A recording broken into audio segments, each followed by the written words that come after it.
way too much.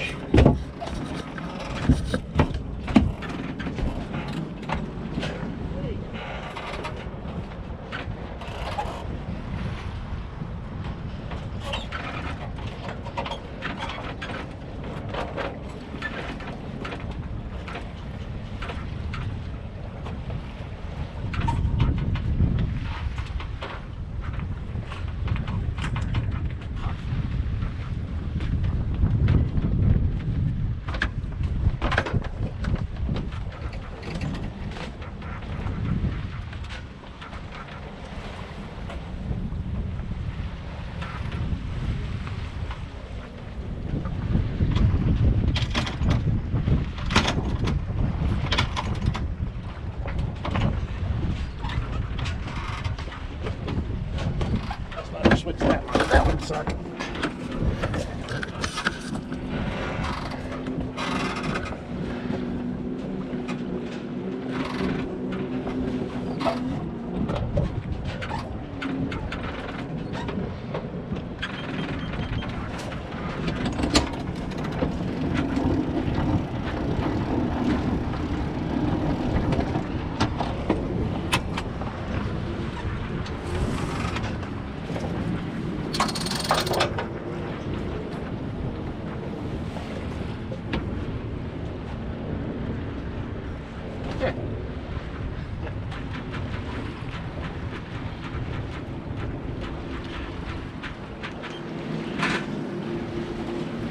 General direction from a deep run to a broad to a beam reach to a close reach and back to a reach.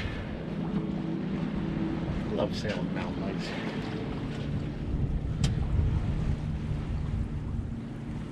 Never bored.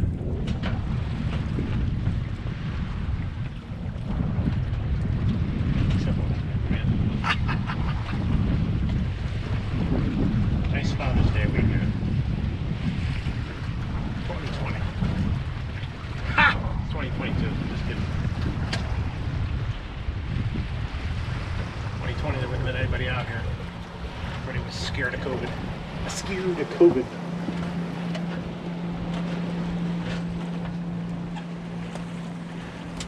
Now everybody has COVID fatigue.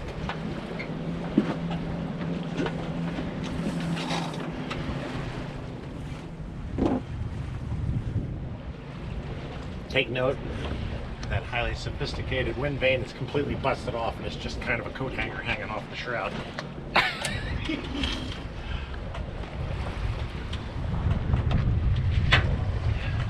Ooh, we're back to a reach. I like that. And above.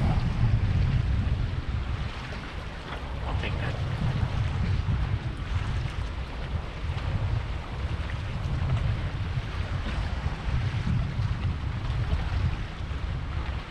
Take this island to windward.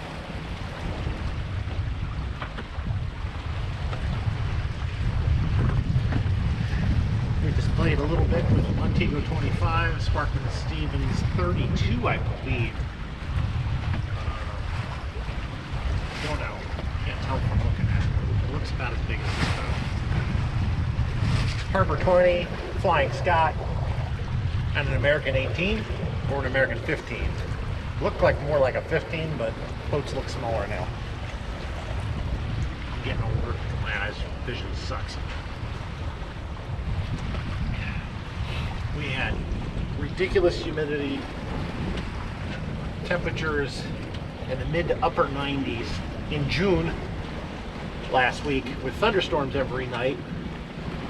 It was hot and humid and muggy. The cold front came through late Friday night into Saturday morning. Wiped it all out. Saturday I wanted to come out yesterday. Paul McCartney's birthday.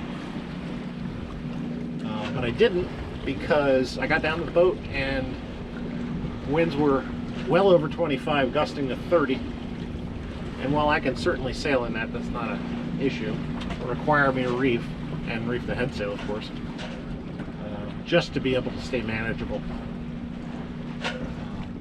Just looked like too much work. So I put another layer or two of Polyglow on the boat. Wound up using the magic eraser mop. And I pulled the head off of the regular spot for it, and I put it on the squeegee side of it so that I could stand on the boat and vertically stroke down the side of the boat with the Polyglow. Made life a whole lot easier. If any of you folks are considering it, that's what you should do. Makes things easier. Before that, I was pulling up alongside of a dock and, you know, doing the dangerous thing where you put your legs between the boat and the dock, and you kind of just sponge it all on from there. You know, of course, the right thing to do would be to pull the boat and do it. I'd already wet sanded the whole boat with 600 grit, got it clean, sprayed it all off, washed it, and then I started adding layers of Polyglow to it after that. When I was doing it that day, the winds built from 5 knots to 15 knots. By the time I had done my 4th coat, I said, screw this, I'm going sailing. So I really need to do about 8 coats on this boat. It's old, it's 1983, so it's going to take a little bit to bring her back to life. She's been very well cared for in her life, so the hull doesn't look bad. It wasn't terribly oxidized, but it was still oxidized. We're going to see how Polyglow does. I've heard that the warmer the climate, the worse Polyglow does. I used it in northeastern Pennsylvania, but our high temperatures rarely got above 90. And I only ever trailered my boat in. We'd trailer in the spring and trailer out in the fall. The boat stayed indoors all winter long. This boat stays in the water 24/7, 365, except for when I pull every once in a while to clean the bottom. And I'll usually have somebody wax it, so I'm avoiding the waxing. We'll see if that works. Typically they'll do a compound polish and wax for you. Last time it was done was 2020. This is 2022. Whatever. I want to see how this holds up. I've heard that it yellows over time. Now, the solution is you Polyglow it every once in a while. They say about every 6 months. After about 2 or 3 years, though, you have to strip it and start over again. There is a stripper. They sell a stripper for it. So, you know, I've heard people complain about this this Polyglow. I don't think it's justified. The amount of transformation it did for my S2 7.9 is nothing less than dramatic. I have pictures, I can prove it. For these really old boats, for those of us who prefer sailing over taking care of our boats, it's a great solution. For those who are meticulous and probably never allow dirt on their car, I imagine that compound polish and wax is the only option. I live on a dirt road. I get to wash my car. If I wanted to, I could wash it every single day and it wouldn't make any difference. So I have a tendency to wash my car about once every 2 months. And it usually looks like it's been dunked in mud. So, but that's the nice part about living in the middle of the country, right? I know you weren't expecting me to ramble in the middle of my video. But we get downwind and things get boring. I got a nice puff coming, by the way. Looks like a plus 5 coming up behind me.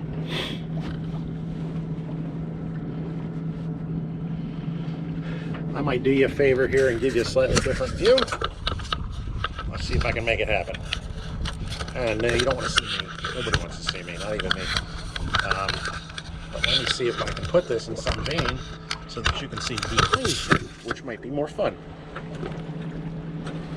There you go. So that might give you a little better view of behind me. Let me see if I can bring the angle down so you can see it a little better. You might see me in the edge of the picture. I'm sorry. I really am not trying to do a selfie. Couldn't care less about my own face.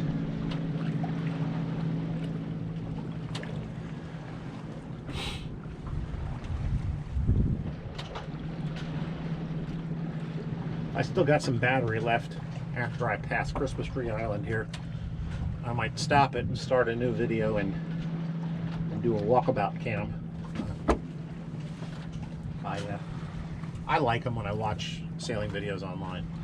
If you're like me, when the weather kind of stinks, when it's raining forever, or it's the middle of winter and you really don't want to sail because it's too flippin' cold, or you can't sail because your water's turned solid, you watch videos, right? You watch sailing videos.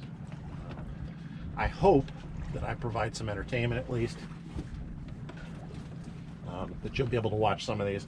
My intention is to make a couple longer videos so that you can get your Jones in the middle of winter and sail vicariously. I'm anything but a TikTok star for sure, but if you're a sailor, I hope that you'll appreciate what you see. Most of what I'm doing today is duffing around. You'll see luffing, you'll see me screwing around with lines. I'm just really playing. I do race in a local mixed fleet, and they're great guys.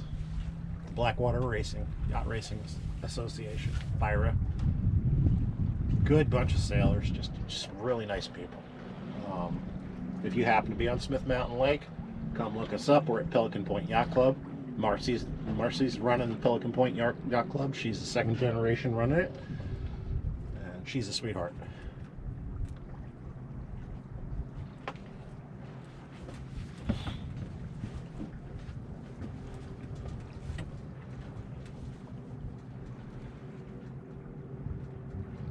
Puff petered out.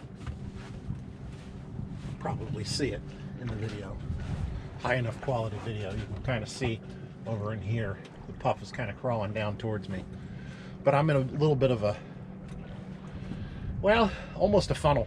To the port side of me, I have a landmass that's coming out into a point. To the starboard side of me, I have Christmas Tree Island. And there's a point you probably see that kind of comes out a little bit behind me here, and that's enough to kind of make this puff kind of peter out and also switch a little bit of direction.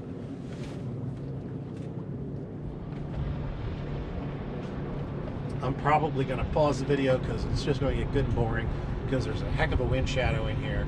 The shift changes about 30 to 40 degrees, which puts me in a dead downwind situation, which means I'm going to be sitting here fighting sails to get past the island. Talk to you in a bit.